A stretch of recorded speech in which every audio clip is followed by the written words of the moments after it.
Saudi's PIF reportedly taking a stake in Saudi Tabreed, and British home prices may drop 5% next year.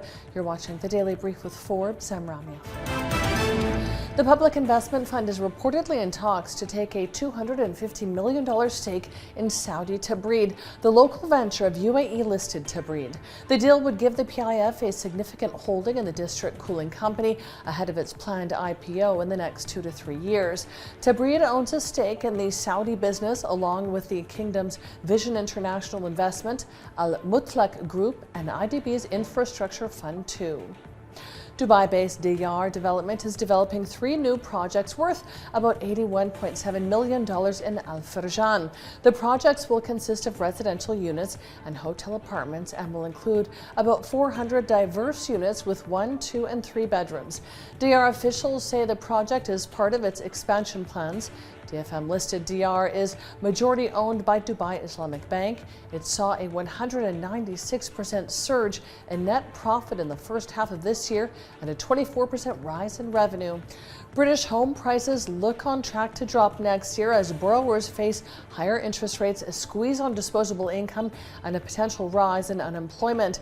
Mortgage lender Nationwide Building Society says the risks are skewed to the downside, but there's still a good chance of a relatively soft landing next year.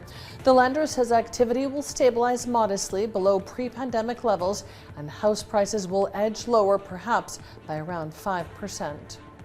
The IMF has approved an economic monitoring program for Ukraine, which could help Kiev secure funding from donors, with the war-torn country needing more than $40 billion this year. The monitoring program is designed to help Ukraine maintain stability and catalyze donor financing amid very large balance of payment needs and exceptionally high risks. The IMF says Ukrainian authorities are committed to economic and financial reforms concerning, in particular, tax collection, the domestic debt market, transparency, and the central bank's independence. The World Bank has slashed its growth forecast for China this year as the pandemic and weaknesses in the property sector hit the world's second largest economy. It cut its forecast to 2.7% from 4.3% predicted in June. It also revised its forecast for next year from 8.1% down to 4.3%. Both figures are well below Beijing's GDP growth target of around 5.5% for the year, a figure many analysts believe is now unattainable. Let's take a look now at today's Forbes Real-Time Billionaires ranking. It tracks the daily ups and downs of the world's richest people. Our biggest winner today is Indonesian coal billionaire Low Tuck Kwang, up $3.1 billion with net wealth of $22.2 billion. Our second biggest winner today is Indian infrastructure and commodities tycoon Gautam Adani, up $3.1 billion with net wealth of $134.4 billion. And our third place winner is his counterpart Mukesh Ambani, up $1.9 billion with net wealth of $92 billion. Check out our website and our social media for all of the latest billionaires news. And pop singer Justin Bieber has lashed out at H&M over clothes featuring his image and lyrics, saying the Swedish fashion giant didn't have his approval.